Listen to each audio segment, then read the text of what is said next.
Vamos falar agora de contas externas. Foi outro dado importante divulgado hoje pelo Banco Central, é o balanço do que aconteceu nas relações do Brasil com o exterior no ano passado. E as contas fecharam 2017 com um rombo de 9,7 bilhões de dólares. É o melhor resultado em 10 anos, porque normalmente a economia tem mesmo uma situação deficitária por vários fatores, só que houve uma diminuição importante no ano passado. E nós vamos falar sobre isso com Bruno Lavieri, que é economista da 4E Consultoria. Bruno, boa tarde. Boa tarde. Bom, Bruno, houve uma melhoria durante todo o ano, a balança comercial brasileira surpreendeu com o aumento das exportações, o Brasil conseguiu manter um bom fluxo de investimentos, mesmo com todas as desconfianças em relação ao quadro político, quadro econômico, o Brasil continua atraindo capital de fora, não é? Justamente, mesmo durante o pior da crise, em 2014, 2015, enfim, o investimento não parou de entrar. Ainda que a gente não visse contrapartida disso nas contas do IBGE, né, enfim, na parte do investimento do PIB, a gente não viu um crescimento do investimento. Mesmo assim, não para de entrar dinheiro no país, né?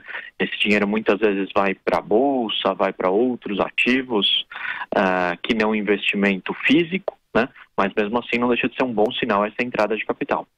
Nós temos um internauta perguntando aqui quando que o Brasil vai sair do vermelho. Não sai do vermelho, né, Bruno? A tendência até de aumento do déficit este ano por causa do crescimento esperado da economia. Exato, e ter um déficit nas contas externas não é exatamente um problema, né? Hoje o Brasil, na verdade já há algum tempo o Brasil é liquidamente credor, né, na questão externa, né? Não existe mais dívida externa brasileira, então os haveres em dólares são maiores do que as dívidas, né? Então, por essa mesma questão, não é um problema você ter déficit nas transações correntes, significa simplesmente que você consome mais do que você produz internamente, né? Enfim, essa é uma questão estrutural brasileira, né? O consumo acaba sendo mais alto do que a poupança, mas não deixa de ser um problema justamente porque essa diferença é pequena e tem se reduzido, né? Em 2017, como você falou, foi a menor dos últimos 10 anos.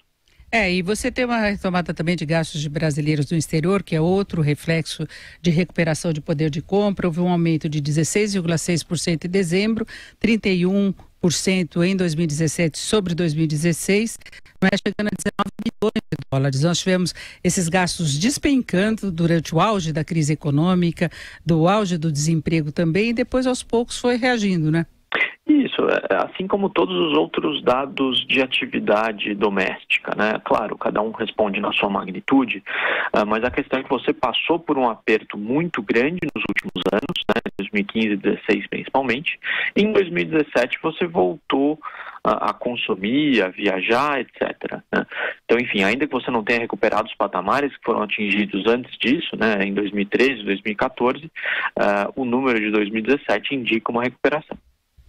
Agora, Bruno, eu acho que o outro ponto que a gente tem de ressaltar é que o Brasil tem um colchão aí de proteção importante, que são as reservas internacionais, né?